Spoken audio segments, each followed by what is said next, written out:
What is going on, everybody? How you doing? Welcome to the show. Yeah, you're looking at it. Look, check that out, folks. Check it out. Episode number 69. Man, and we have a guest tonight. Remember last week when we had Ty Wilson on? He said, "Hey, you should get K Dub." So I reached out to K Dub, and he agreed to come on. He had to drop his kids off at baseball practice. So he will be joining here in a short time. Matty Ice, what's going on? How you doing, buddy? Appreciate it. Appreciate you coming in. Yeah, so like I said, we got K Dub is going to be coming on. Looking forward to talking with him again. I reached out right away. I did say, hey, Ty Wilson told me to reach out to you. So I don't know if that went ahead and was a deciding factor for Mr. K Dub to come on. But I'm so happy he is. I've watched his channel a little bit. Nothing nothing too crazy.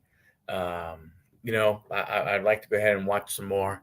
But I just haven't had the opportunity. Good evening. What city are you in? That's right. I am traveling. I am in Auburn, Alabama. And actually went to, hi, Sean. It was pretty cool. I went to the Auburn, Georgia Tech baseball game last night. I'm here working. So me and the guy I'm working with, we went to the game. And I tell you, it was fantastic. What a cozy stadium. I mean, we basically were kind of sort of in the front row. Sorry to hear that. The reason why Craig is saying sorry to hear that is because he's a University of Alabama guy, not an Auburn guy. And ladies and gentlemen, without further ado, the man, the myth, the legend, K-Dub. What's happening? How are you? I'm good, man. How you doing? Doing wonderful, doing wonderful. Hope all is well. Oh, all is gravy, man. It's a beautiful sunny day here in Washington. Just dropped the kids off. Life's good. That's excellent. What are you in school? Well, I'm a school teacher. So I know you're a school teacher, but I forget it's 7:00, right? It is, but I live in a very small town, so internet speed is not exactly the best at home. Plus, I got a 3-year-old son that would definitely want to make his appearance on your podcast. So I figured I would shoot it down here at the school building, make life easier on all of us. That's very cool. Very cool. Well, hey, man, thanks a lot for agreeing to come on. I appreciate it, and you taking the time to show up and everything. This is episode number 69, 69 weeks in a row. We've been showing up here. 95% of them have been on Wednesdays, but I haven't had to do some Thursdays and some Tuesdays. You dropped your sons off at baseball. Yeah, their kids program tonight on Wednesday. No, baseball's on Monday, Tuesday, Thursday, Friday. Wednesday is their little church kids program. So I manage a baseball team. I manage a high school age rec ball by 17 and 18-year-olds. So it is you think, and I've coached my son when he started probably at about 5 until he stopped playing at 17. I love the game so much. It's something that I love and everything. So since 2017, I've continued to coach. Oh wow! Without a child on the team and everything, and it's definitely a different perspective. You're able to look at things, differently.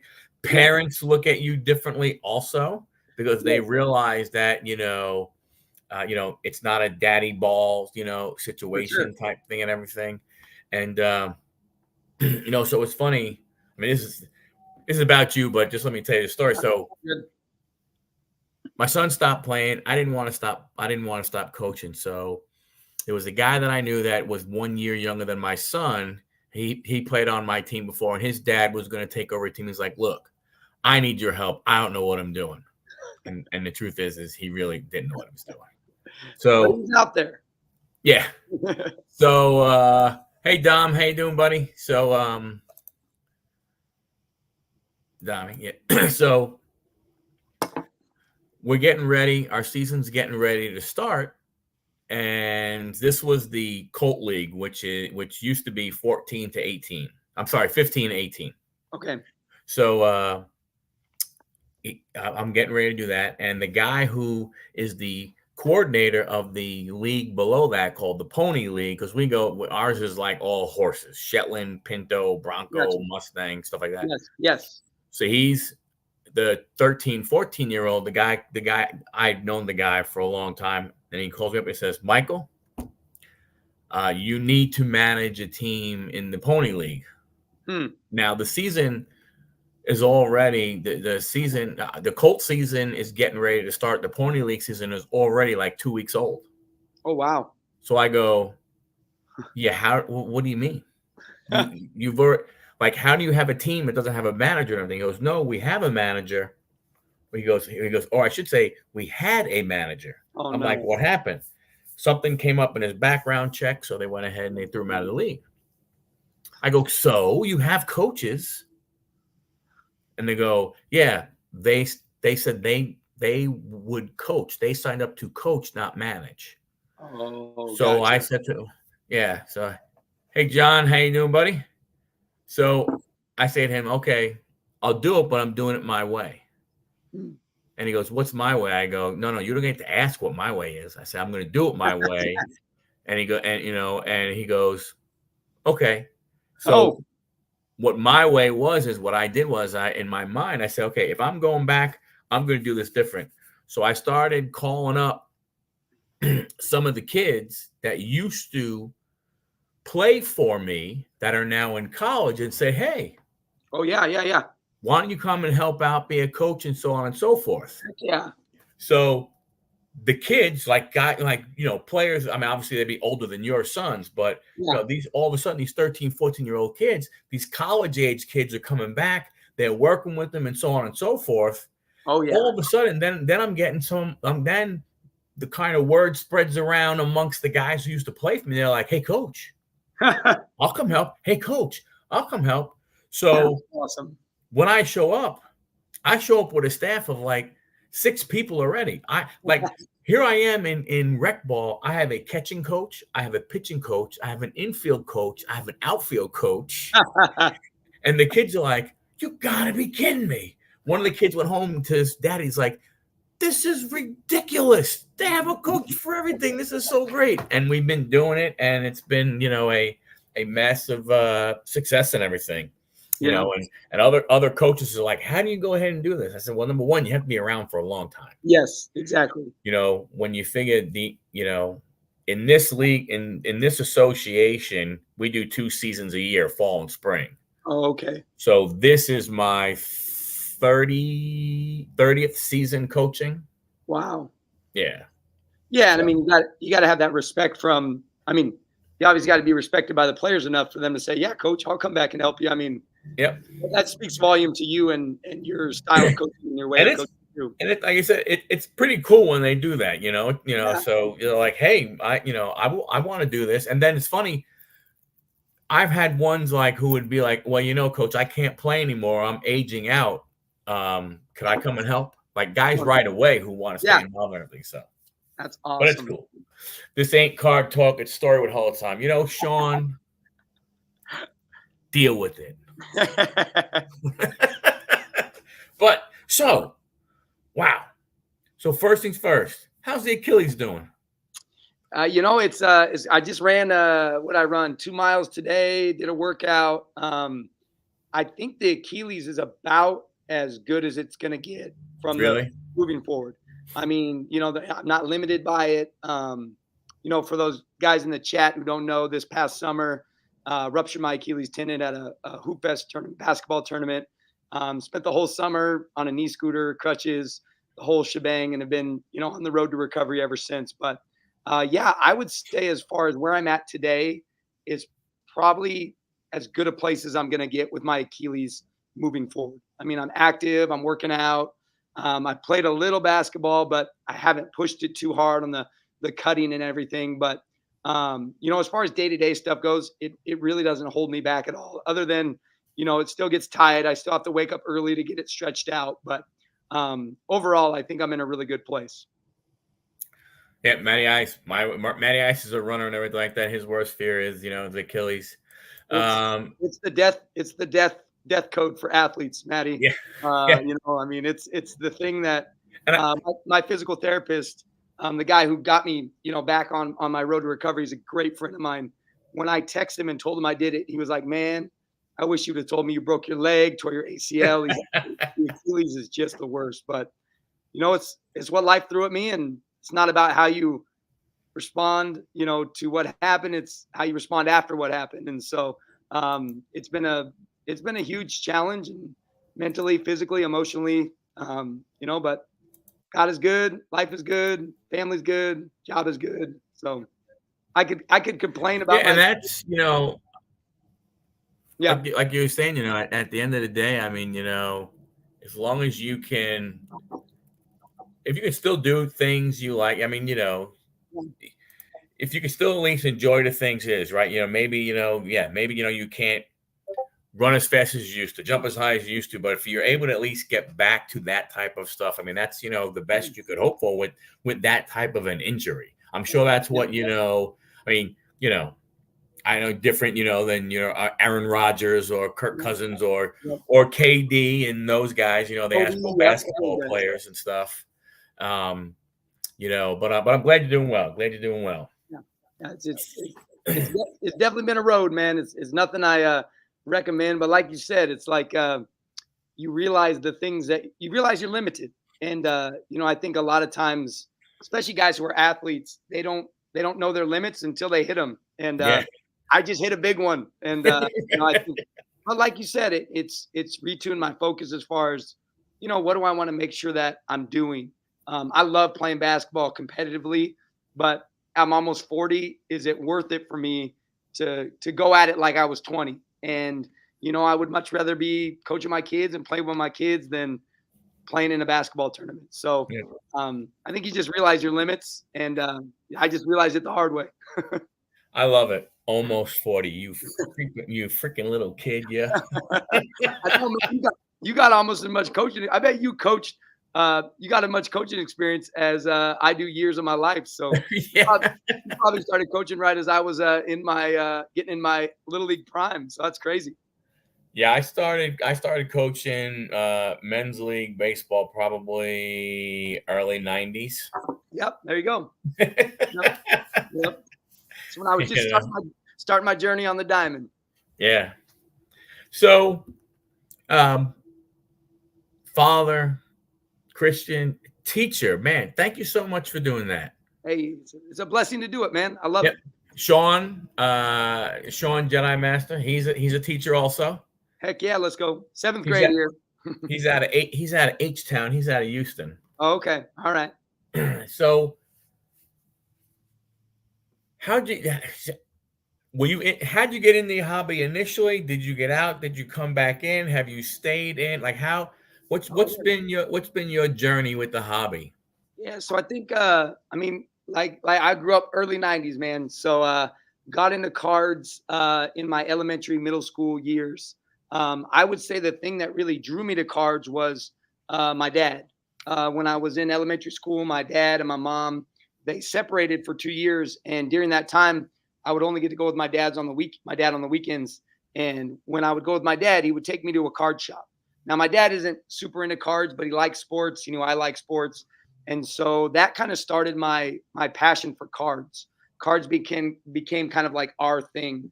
And then, thankfully, by the grace of God, my parents, rekindled their relationship. But at that point, I had grown this passion for sports cards. And so into middle school, when I started getting a little bit of freedom, my buddies and I would get done with school, and then we'd take the bus or ride our bikes down to the local card shop. And so that continued through middle school. But then, like most of us, as high school came, you get more committed to your own sports, to your priorities of the female gender, Yeah, as well as just other things in life like cars and stereos and all that stuff. And so I would say it kind of went on the back burner for me, but I never forgot about them. And there were moments where I'd just be at my house by myself, or hanging out in my room or whatever, and I just pull them out. I had a bunch of Michael Jordan cards, and I would look through them and then I'd put them away. And I would think I was going to be a millionaire one day because of the cards in my collection, like most of us. And then it was probably like, I don't know, probably like a 15-year hiatus where I didn't do anything with cards. I just kind of sat in my room. And then I made a big move. My wife and I made a big move to a new town. And when we made the move, my mom sent up all my old cards, getting our own place. We had our own space. And so I started going through them and kind of just like, oh, this is cool. And then I started looking and realizing that, wait a minute, the hobby is still happening. Like people still collect cards. And that's when I found Twitter, and finding Twitter and kind of reconnecting with other collectors just kind of ignited my passion that I had back in middle school back today. And that was about 2014. And then I've been going strong ever since. I'm still very much a part of the hobby, involved in the hobby. A big part of my hobby is Twitter. But yeah, that's kind of a little bit of my hobby story, if you will. How do you find the Twitter part of the hobby? Because I'm not saying, because it seems, like, I mean, hey, look, it's YouTube, it's Instagram, it's, it's all across a lot of social media, platforms. How do you find, how do you find Twitter? What made you, did anything steer you towards Twitter, or were you just a Twitter person beforehand and you put the two together? Yeah, I mean, I've had a Twitter since 2008, so I was like OG Twitter. But I didn't really use it like I use it today. I mean, it was just kind of a place for me to post thoughts and ideas and teaching kind of thoughts. But then, like, I don't even know how like it happened that I started looking for sports card stuff on Twitter. I almost want to say that it kind of found me. I connected with a couple dudes. One of those guys his name's Dub Mentality. And obviously Dub Mentality. I don't know how we crossed paths, but he was talking to new collectors and giving advice to new collectors. And so I started reading his blog, and then that connected me to dudes like Ivan, Watch the Breaks, Dan Diamond, Takeover. Those are kind of like OG guys, as well as Jimmy Guns and Eloy the Goat, a couple other guys that I connected with super early. And, you just started having these conversations about cards. And then once you connect with them, you start connecting with their circle. And that kind of connected with me with a whole lot more collectors of Twitter. But back then, Twitter was a super small collecting community. I mean, you could probably like list out the guys who were collecting cards on Twitter. But now it's kind of ballooned into this. I mean, shoot, you look at guys on Twitter, Card Purchaser, The Guru, Ivan. I mean, they're like 50K, 100K followers. I mean, it's really ballooned and turned into something social media wise. But back then it was a relatively small community, which I think is what kind of drew me in, is like you connected with these guys who were, 10,000 followers or 15,000 followers, and they would interact and talk with you about cards and about the hobby. Yeah, that's good. I mean, I've tried to do the Twitter thing, tried to do the Instagram thing and everything. And, to me, it's just, I don't know. I don't know if it's too much, or because I know, with some of these things, when you're talking social media and you're talking the hobby and everything, a lot of times you only have a short amount of time to grab someone to make them at least go ahead and try and keep their attention for a few minutes, or to read, a decent size, post, right? A lot of times if it's, like I know with me, if I look, and I open up something and the post is this long, I'm like, I don't know if I'm going to read that one, because but sometimes I do, sometimes I don't, but it is, it is what it is. Yeah, I know. It's just their stuff. That stuff is too. I'm old. I am. I'm like at the edge of the baby boomer here. I'm an old man. You people forget this. You think I started collecting in 1976. Yeah, I think that like you were saying, like whether or not you should do Twitter, Instagram, YouTube, TikTok. I mean, I think, in my opinion, like you got to pick your lane and you got to kind of run in that, because I think if you try to do it all, and there are guys that do it all, and that's what they do. But for, guys like me who have a full-time job, a family, it's like you got to kind of pick your lane. And Twitter was that for me, just because it was my first social media thing. And, I've kind of stayed with it ever since. And thankfully it's connected me with some truly amazing people, that people I call friends. Like I call on the phone or I FaceTime with them, just because, not to talk cards, but just because they're my friends now. So Yeah. they're Yeah. more than Twitter friends. Yeah. I mean, I'm same way with a lot of the people that you Yeah, see in chat, me and Matty Ice, John, for sure.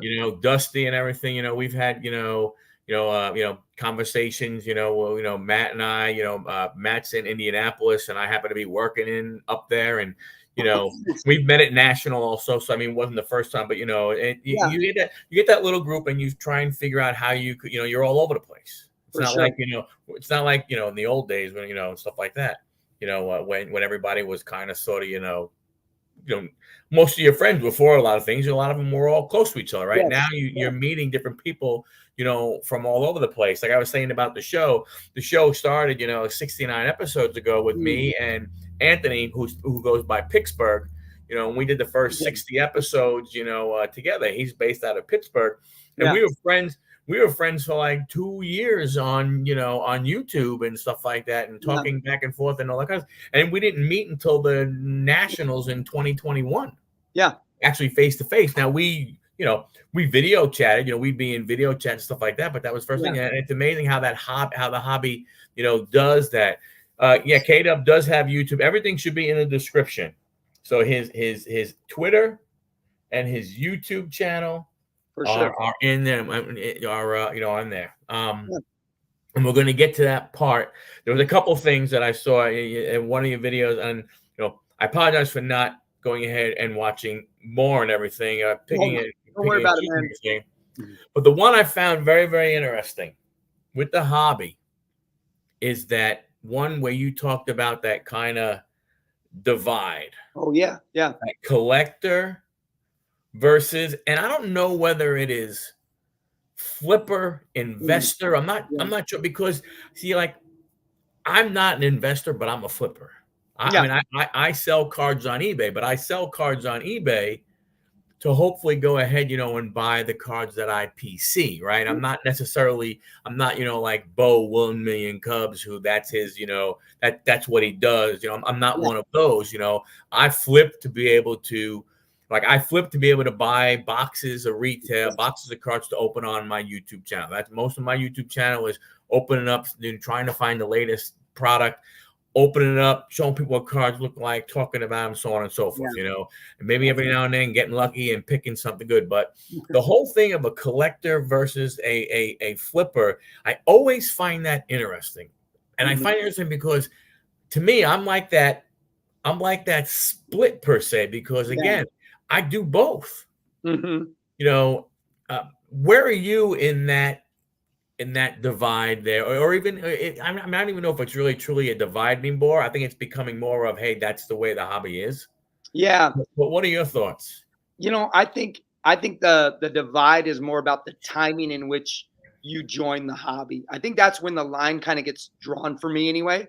It's like you have these pre-pandemic collectors, like yourself, like myself, been in the hobby for a long time. We have our collections built, we have our cards. Yeah, we sell, yeah, we rip. But then you have the people who really joined in kind of pandemic, post-pandemic, who really came in because there was a monetary carrot there for them to be a part of it. Whereas, when I'm collecting, it's not a monetary carrot for me. It's not like I get a card and I'm like, oh, eventually this card is going to be worth X, Y, or Z. Or I pull a card and I'm like, oh, if I wait, I can turn this card for X, Y, and Z. And I think that's where the mindset is of a lot of post-pandemic collectors. Now, there's guys who got into the hobby post-pandemic who are collecting, and that's what they do. But I think, like, I call it the Gary V camp, Yep. those guys that really kind of got into it because there was a monetary carrot there. Like, if I open this box or if I hold this box, I can sell it later for this. And I think that's the difference between the collector kind of versus the flipper mindset, is that idea of, what can I do later with this card? Now, all of us, in our hearts are like, like I said with my dang Michael Jordan cards when I was a kid, it was like, I'm going to retire early with these cards. So all of us have a little bit of that, like, I hope. But in the end, I think it's like, what is your initial reaction when you get a card? Is it, man, this card is going to be great for my collection? Or is it, I can turn this card for something tomorrow, or I can turn to something for during the season. So I think Yeah. that divide is really about like the thought process of sports cards in your mind. Yeah. John, got a new sub there, and John. Because I Now mean, you, for me, now you like, bounce bigger. yeah, for me, Welcome. like I sell cards too. You know, like I have cards that I sell, I have cards that I collect. And I'm not like I'm not buying a guy to go, and if I wait for 2 months, I can sell. It's like, but if I get a card that's worth something that isn't really necessarily my collecting style, I'll sell the card and make a couple bucks, and then, like you said, turn it to get cards that I would like for my collection. Yeah, and that's what I would say. People like, oh man, if I were, like when the whole Tom Brady thing came out, people are Mm, like, well, hell, man, if I pull one, I'm going to hold on to that sucker forever. You're going to see everything, and I always said, with a card like that, or with certain players, right? If you truly want to, especially the young players, right? Like you look at Jackson Holiday, you look at, from a football, from a baseball perspective, yeah, you look at Wembanyama. Now Wembanyama, a little different from basketball because I think people look and go, wow, he's that's just. different. That's different. I mean, he's kind of the unicorn, Right. like, yeah. But what I'm saying, like, I think what I've always said was people go, man, I'm going to hold on to, I got this Jackson Holiday. I'm going to hold on to it. And man, and so on and so forth. Or I got this other hot player. I'm going to hold on to it. It's like, okay, but, be careful because Yep. with young players, you need to strike while the iron's hot. And if unless you PC them, Mm-hmm. don't think if I wait one more week or I wait one more week or I wait one more week, because in one more week, I don't want to mention his name, but Wanda Franco, right? You wait one more week, Yep. boom. Now the money you were dumping into that player, from that standpoint. And that's why I'm like the same way, with you are and everything, I get this card and everything, and I want, should I, shouldn't I? And a lot more now. Mm, I do. I will go, you know what? I pulled this autograph out of this product. yeah. I don't like this team. Mm, Therefore, I know I don't like this player.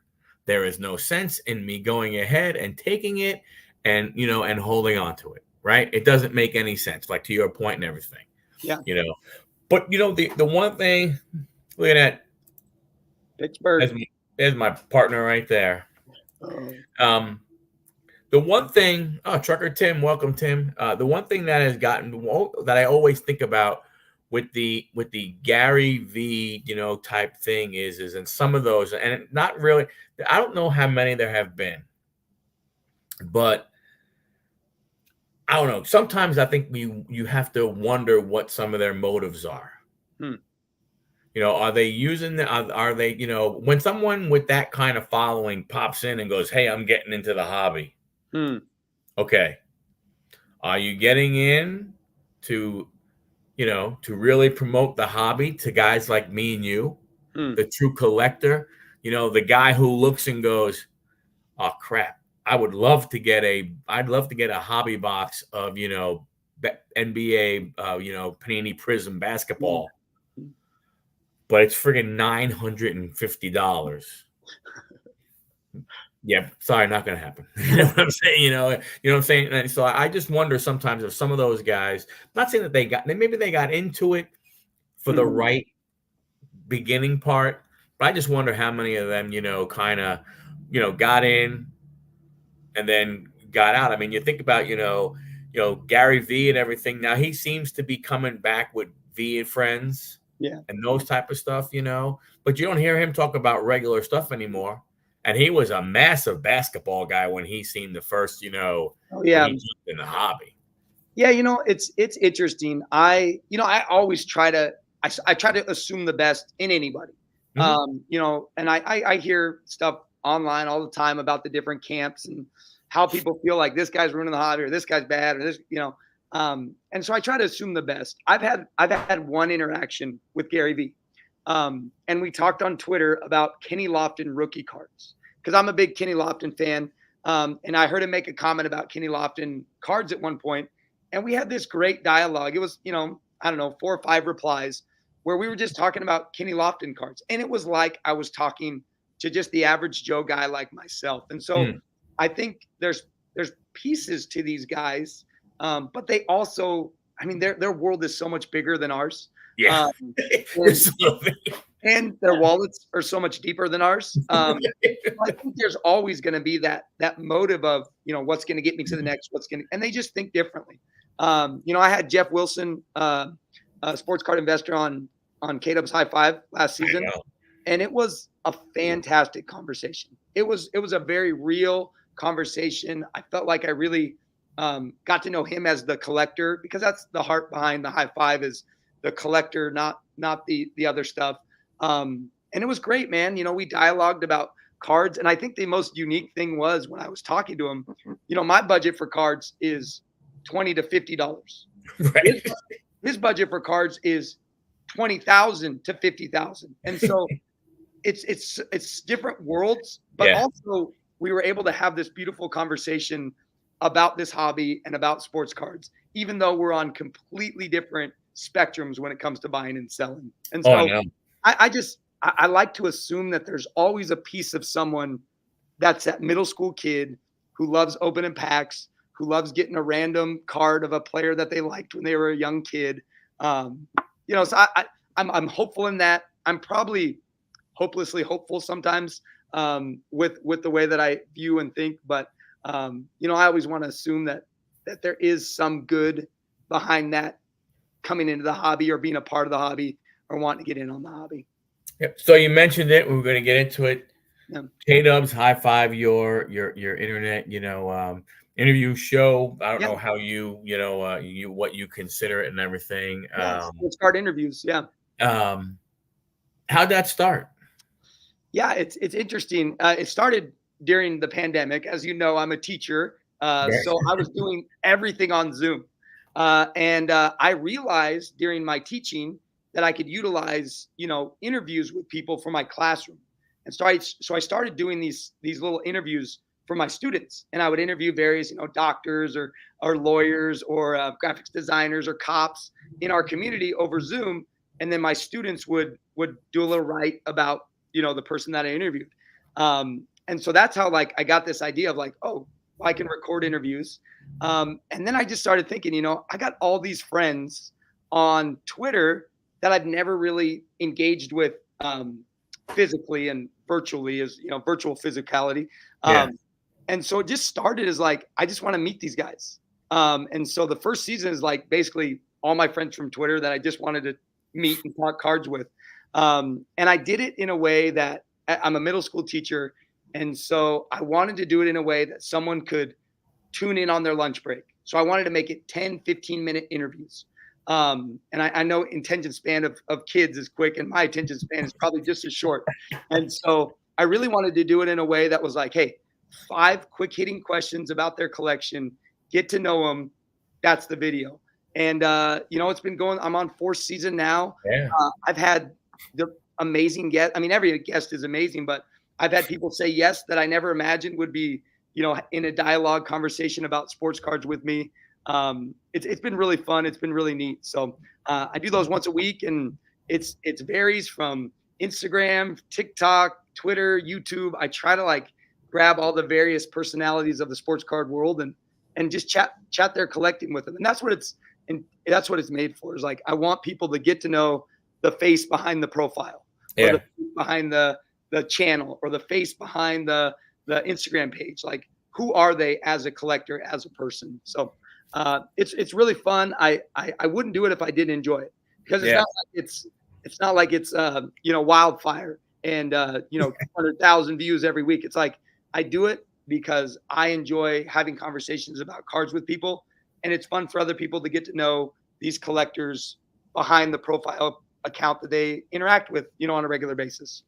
Yeah, I mean, I'm the same way with guests. I'm surprised that every single person who's ever agreed to go on here, because I'm just wow, that's awesome. And that's why when I mean it, when I send that message or so and someone, I'm honestly, when I sit there and I read and they go, I love it, I'm wow, okay, hey, and I would say thank you very much, because I mean, it's the truth. I never, when I reached out to Ty, and I reached out to him on Instagram, and I think maybe like 10, maybe 15 minutes after I sent the message, he replies back, and I was like, oh crap, what do I say now?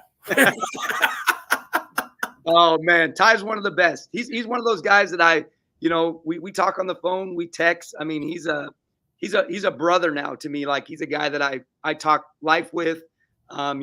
He's got like 1,000 kids. So when I have parent questions, he's the guy that I reach out to because he's done it, 8 more times than I have. But I'm with you, man. It's really neat and I think it's because like it's just the collector in people. Like people like talking cards, and they don't get to do it every day, in their normal lives. Like for me, I live in a community that I don't get to talk cards with a lot of people. The people I talk cards with are like 7 and 8-year-olds, which is great, but it's also fun to interact with, people my age or a little bit older than my age. Sorry.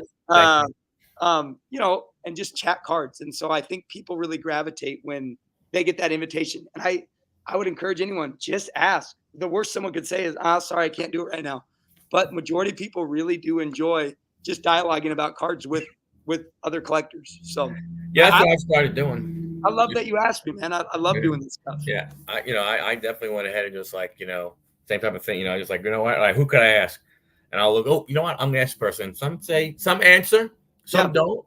If they don't, okay. Yeah. And I try again. If they don't, and I try, like I've tried Jeff Wilson twice, but I'm not gonna stop. I'm gonna really, I'm gonna keep trying everything. You never know what happens. And I'm from the Marietta. I live in Marietta, Georgia. I'm not from Marietta, as you can tell by the way I talk. But and his shop is, I don't know, 9 miles from my house, maybe.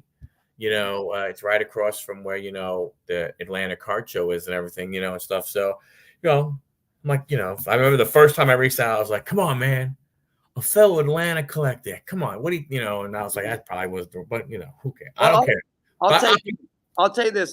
I emailed him and it was probably like 8 months before I got an email back. So don't feel bad. Like, I just think sometimes, he's got a million things going on. And so, I would encourage you, just keep reaching out. Like, just keep reaching out, keep asking. Yeah. I mean, I met my son and I, we went to our first nationals in 21. Cool. Yeah. And we went in 2021 to our first nationals and everything. Have you ever been? No, I had my ticket booked, my national ticket purchased last summer. And then I blew my Achilles 3 weeks before. And I went to my first checkup for my Achilles and I was like, hey, I just got my cast on and I was like, hey, I got this trip, Chicago. He's like, well, what is it? I said, well, it's a card convention. He's like, are you going to be walking around a lot? And I was like, well, I mean, it's a show. You're on the floor. He's like, yeah, you're not going to do it, man. I was like, come on. And then I was in that cast for a day and I was like, there's no way. There's just, I would be up for an hour and my foot would be hot dog toes. So I'm going to Cleveland, man. I'm going to bubble wrap my body. I'm not doing anything stupid. I got the plan with a couple friends actually from Twitter, like you were saying, like friends from Twitter that I've never met in real life. We're gonna meet up, and then man, I'm gonna be there all week. So I'm looking forward to Cleveland. Now this is gonna sound crazy. I've never been to a card show. A card show, period. Like I live. So the first one you're going to is the largest one. Well, why not start with the Super Bowl? You know what I'm saying? Like. Yeah, hey, I've never climbed a mountain before. I might as well do Everest. but I mean, you could probably speak to this. Like everything I've heard about National it's more than just a card show. It's a card museum, So I mean, I think it'd be really fun to just, that to be my first, So Matt and I met Matty Ice Cards, and we met physically for the first time at we were in Chicago this last one, and. Yeah, the first one, I don't know. I'll put it this way. I don't know how much of it I actually saw, but if it was more than 20%, it would probably be a lot because you just get you literally go walking around and you stop in front of a table, and there's one of those glass cases, and every card in there is a 52 Mickey Mantle. Yeah. And you're like, and you can't move. You get paralyzed. Yeah. And then you're like, okay, I have to leave, and you go someplace else. Next thing you know, and you're seeing this, and you say, it's like you you see cards that you would like never ever Yeah. get a chance to For sure. see.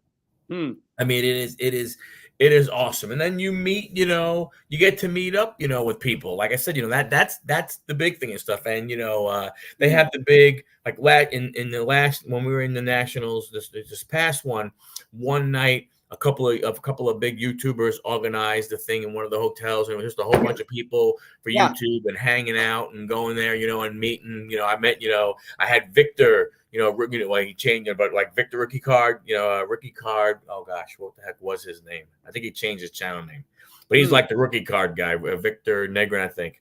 I met him. He came on a show, just meeting other people and stuff like that. It's like all different people. I mean, it was just so it's such an amazing thing. The first one, it's crazy. You go in awe and everything and stuff. I always said, yeah, Matt would say, probably got it to about 30%. Well, because and the one thing I will tell you this, is for sure, more than any other card show, for sure. If you're going there and you are looking for a car, like say, hey, you know what, I'm bringing X number of dollars and I want to buy, this car. If you see it, buy it, because two things. Number one, you're probably going to forget where you saw it. Yep. And number two, it's probably going to be gone within a few minutes after you leave and stuff. So, that's the one thing and everything. But man, definitely. I mean, I know it's a few months away, but let's keep in touch. Maybe we can go ahead, and actually physically meet each other. We'll be there and stuff. No, but man, I would love that. And I know that I think, is it Mike, baseball card collector, that organizes the YouTube thing? I think yes, that's right. I think he did it. Yeah, I remember he mentioned it last year. Yep. To me, and so I definitely will make that a point. Just to connect with some of these guys that I tune into their channels, and I would love to meet them personally and interact with them. Yep. So he was there. Chris Sewell, baseball card collector, investor, and stuff. Oh yeah. Jeremy Lee was there and everything. Like I don't know if the three of them put it on, but there was those guys with some big time followings and everything. Yeah. But it really is it's an unbelievable event, and like I said, you can and it's everywhere and it's across the board. Right, it's across the board. You have your sports, your non-sports, just your plain old memorabilia and stuff. Like Heritage was there, I think it was, and so like there it was in the cabinet. Yeah, was the Mickey Mantle PSA, whatever, graded card, and it's like you're about 8 inches, 9 inches from it, but you're just sitting and you're going like, wow, that's the card. Like that's the hobby, like that's it and stuff like that. So up there. All right, ripping and flipping. I'll give you an answer. Rapping, yes, Trev. I forgot to bring up the rapper part. Damn it. So, 90s, man, Tupac, 100% Tupac. 2000s would be Nelly, and then as it got into the 2010s, I kind of faded away from like mainstream hip hop, and I started listening to more Christian hip hop. So that would probably be Lecrae and Tripoli. If you know who those guys are, they're Christian hip hop artists. But those would be my rappers from the decades if I was to break them down. So Matty will be there, so he'll be we'll be hanging out. Yeah, man, come dap me up, man. I'm a hugger though, just so you know. I'm a hugger. COVID is beyond us, man. I'm a hugger, so that's what I do. So how do you see the hobby go? Like what the trends in the hobby? What do you see happening? What do you think is gonna happen down the road with Fanatics and with what everything is going on with them? It's interesting, man. When Fanatics first bought, or when Fanatics first got the licensing, I don't know how I ended up in this circle, but I did. I was like on a Fanatics pilot group where these college students did a Zoom interview, and they just asked me questions about hobby, what kind of cards I like, what products that I like, social media, all that stuff. So I really hope in my heart that they took some of the advice that I gave them about bringing back some of the 90s features to sports cards into the Fanatics collecting world. Don't know if that'll happen. But a couple things I'm really excited about when it comes to the hobby moving forward. Number one, there are more collectors in the hobby than ever before. I don't know how many card shows you go to, but I watch a lot of card show videos on YouTube. Shout out Card Collector 2. I love his stuff. And there are just every show he goes to, there are so many people buying and involved in the sports card world. So I think even though people are like, oh, the hobby's dying, it's like, no, actually, there's a lot of people that are really looking to be a part of the hobby and be involved in the hobby. So that gets me excited. I get a little nervous with entire licensing being in one camp.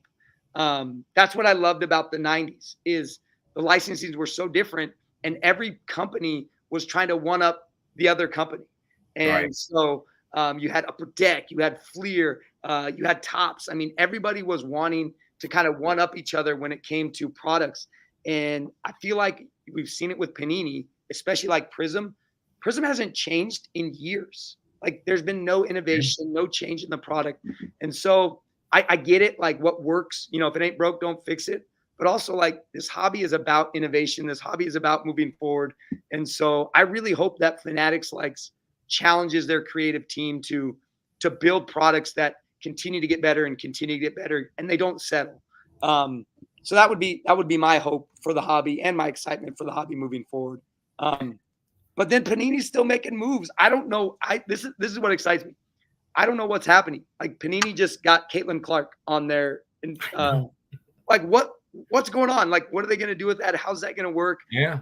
They got Eli Arch Manning.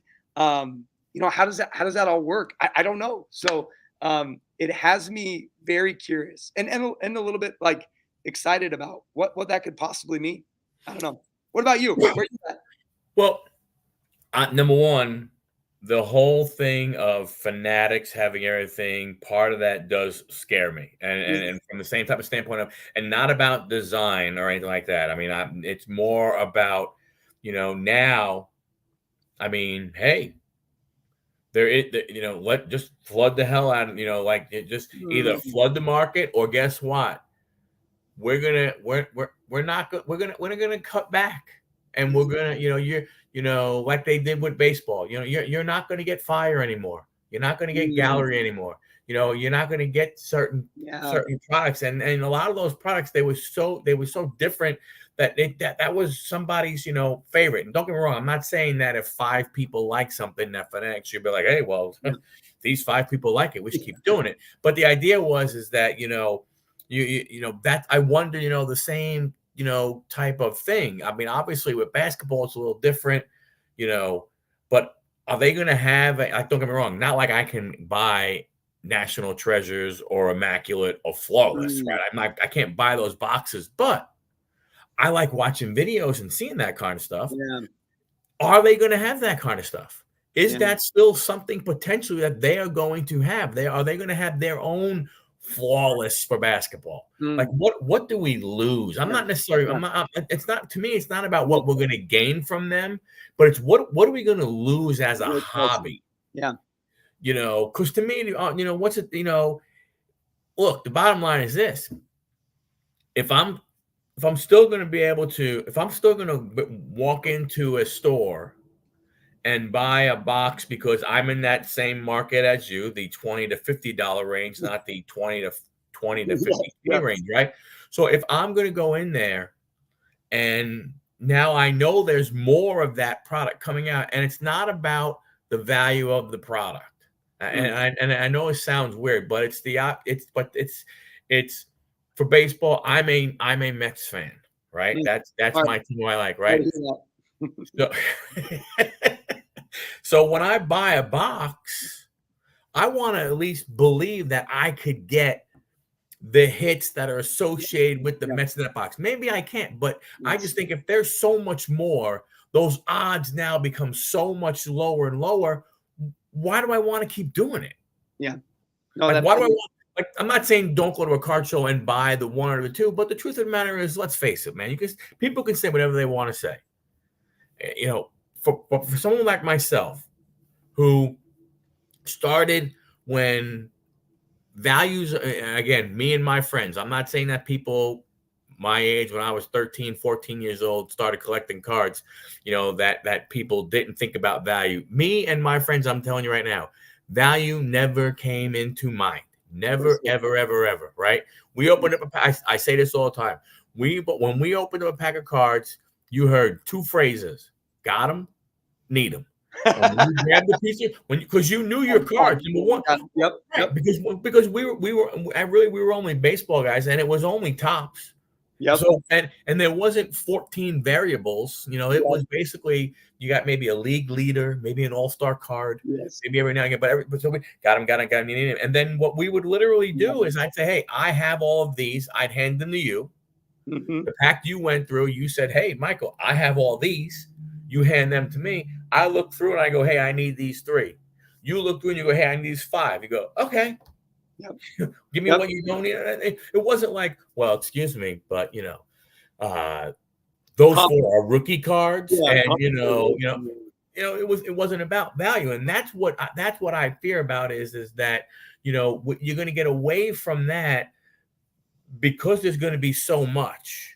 And it's going to be ridiculous in trying to go ahead and get the cards of the players you like because there's so many the rainbow. I want to do the rainbow.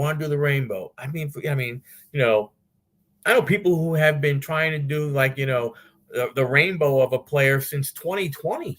Oh gosh, I got 7 broken rainbows right now. Right. It's like I'm never gonna get it. It's just the thought of it. But especially now with Prism having 65 variations. Like, come on, that's too much. Right. And then think about it from a collector's standpoint of the hobby. Right now, if you go to Fanatics and they're printing more, well, if it's not all getting open, it's like when I hear about people completing of the actual rainbow overplay, and I'm like, holy cow! When you sit back and you really think about how fortunate, or I should say lucky that person is that every single card of that rainbow was opened. Yep. And every single one of them, at least one version of them, because you have the 5, the one of them, every one of them was at least offered up for sale. Yeah. You talk about, picking the right player at the right year, and it all just, meshing for you. I'm a Fred Lynn collector. He's my favorite baseball player of all time and everything, right? Not a guy that people go, oh my gosh, I'm going to never sell my Fred Lynn because it's going to be, like so and so forth, right? And I could find maybe one every 6 months that I need if I'm lucky. But I think the hobby as a whole, and I think with Fanatics having it, to me, the other thing that I just want quality control. I want the cards to come out looking, good. Yeah. That's all I care about. Again, because you don't know what you're going to get anymore. It is what it is. I think the cards to come out good, redemptions to get redeemed, like all the things that are lacking right now. Those are the things that would be important on the list. I'll tell you right now, redemptions have always drove me flipping bananas. I'm like, it's going to be redemption. Why not have the guy sign all the cards and then keep them in your shop? Why do I have to? Why are you waiting and then mailing it? Yeah. And stuff like that and everything. But so you're not going to card shows, then I can't go ahead and ask my other question. Well, maybe you've seen it on video. But what do you think about the younger people in the hobby that show up or you see on videos that have these Zion cases with $15,000 cards? It's a world that I wouldn't know, and I couldn't know. So it's definitely fascinating. I do love it from the education standpoint. I love seeing kids getting passionate about something, understanding economics, understanding the market, understanding that stuff. So from an education standpoint, I think we're building future business people, future entrepreneurs. But there is a little bit of concern of just like, yeah, it's worth this. That's what you give me, instead of like I got cards from my childhood that you couldn't give me, well, maybe I'd take $1 million, but Right. if you offered me $100 for a card, there's certain cards that I'd be like, yeah, this card's worth $1. I'm not going to sell it because there's that emotional intrinsic connection. And so my hope is that kids are grabbing onto that more than cardboard mindset of, hey, this is a card like I have a funny story about a Kijana Carter. You remember Kijana Carter? Oh yeah, Penn State. Yeah. So Kijana Carter, that's like my era of going to card shops. I pulled a rookie card of his. It was like a special insert, and it was worth $15. And I remember the guys at the card shop being like, "Hey, I'll give you 50." There was a group of there's the card shop owner, and then there was two other older guys, and they're like, "Hey, we'll give you $15 right now for that card." And I was like, "No way! I'm not going to sell this card to you right now."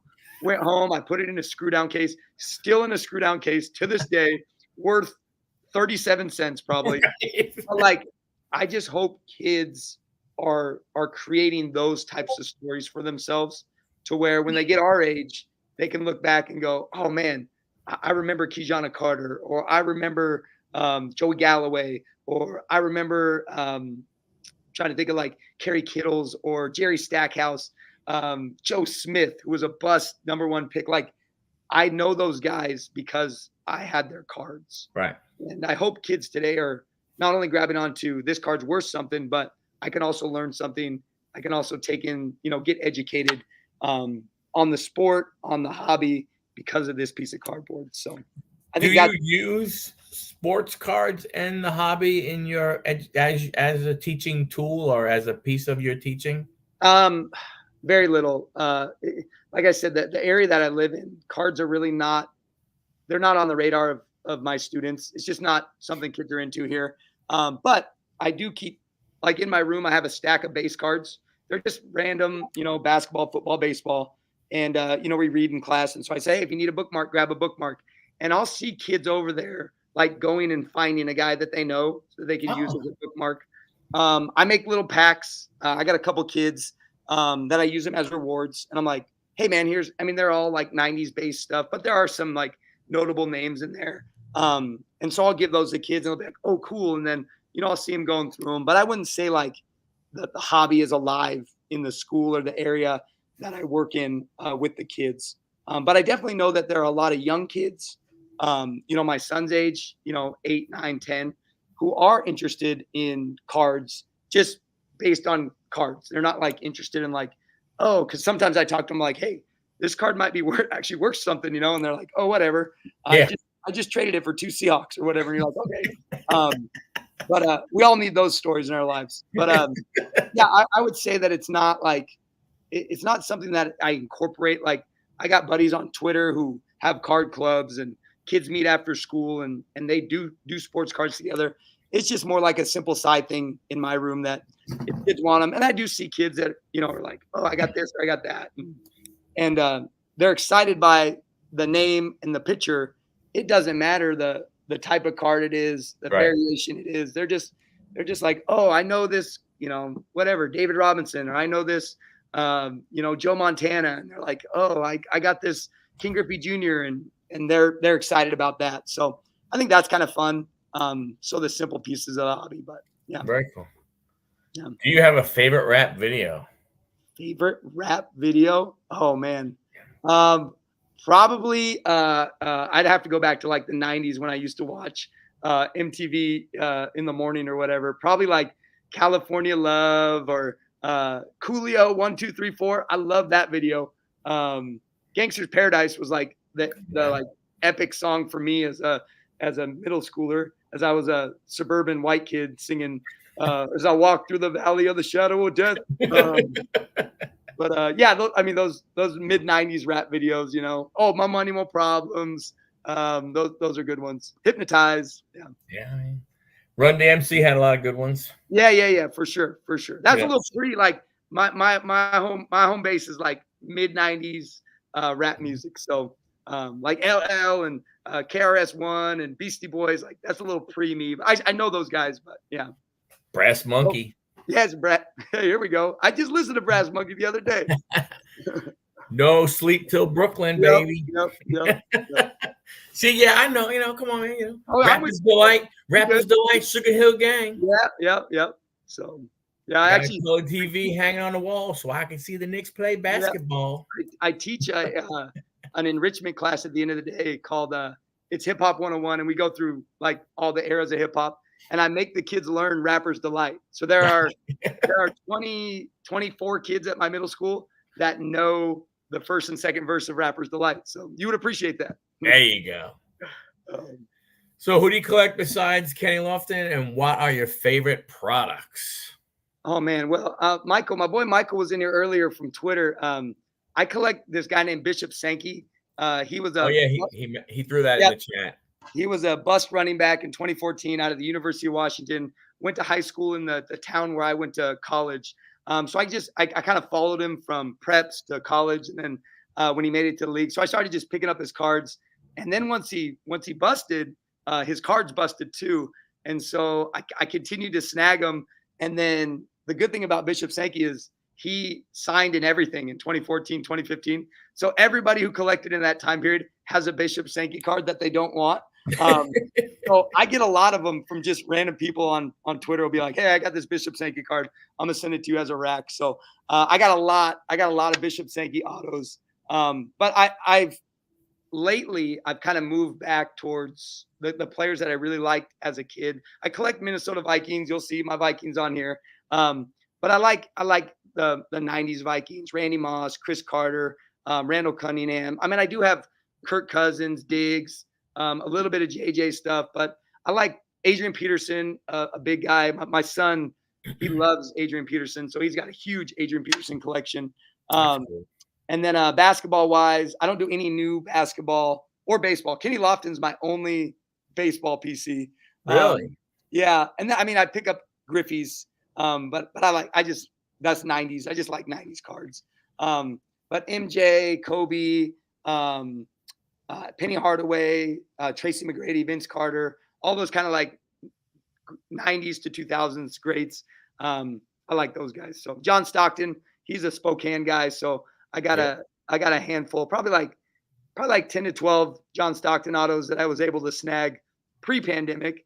If I told you what I got them for, you'd probably be like, you paid that much for a Hall of Famers auto? But that was back before people were buying cards on eBay.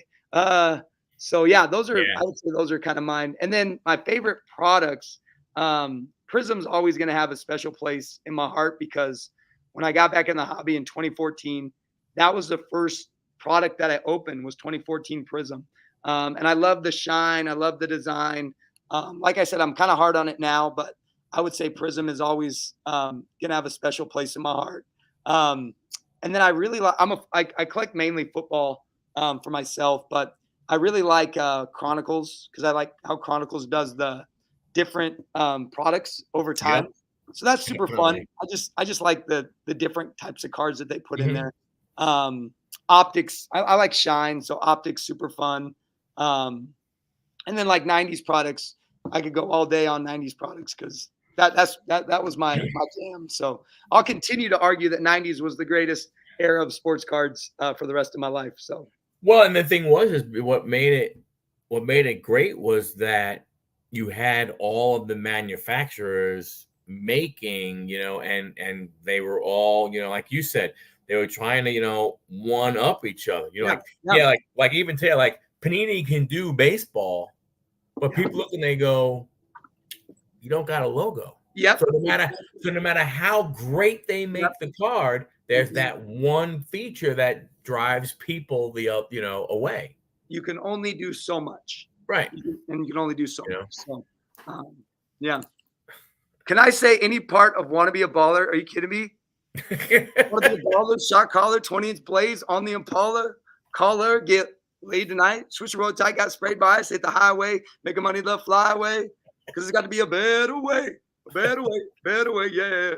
I'm a baller, I'm a shot caller, anyways, yeah. I could probably do the whole thing ripping and flipping if I really got the music going. I would say that would be a yes, Dusty. He can. Oh, well, No, hey, Michael, I gotta get to pick up my kids. I So was we gonna got, say, I was just getting ready to go ahead and say, hey, I know you gotta get going here. I yeah, want to thank you very much. Give you a last word before we go ahead and yeah. and shut down. Anything you want to say to the people? Yeah, man. I just say that, like, collect what you love. I mean, if you're in this hobby for any other reason outside of the joy of the hobby, find your joy. Find the cards you like, find the players you like, find the people that you like, like good people like Michael, I'm talking to you right now. Find the people that you like and really join in and be a part of it. It's a lot more fun when you're in it with people rather than when you're on the outside looking in. So Yep. collect what you love and then be the good. That's my motto on all things. Be the good in your collecting, be the good in your life, be the good in your family. Yeah, be the good. Yep. Shout out to you, you educators. Much appreciate. Hey, thanks a lot. Appreciate it. Everyone. Hey, and if you ever need somebody for a high five, Yeah, you're on my list. Give me a holler. I'm gonna put you on for reals. I'll put you on the list, man. I would love to do that. You got it. Consider it done. For sure. Thanks a lot. Appreciate you. Appreciate everything. But appreciate you coming on, and I can't say thank you enough. This is so fun. I'll hopefully go ahead and talk to you again, and definitely keep in touch some way, shape, or form. Yeah, and definitely at the Nationals. So I'll be trying to hook up with you. You got it. Thanks a lot. Thanks a lot, everybody. Have a great one.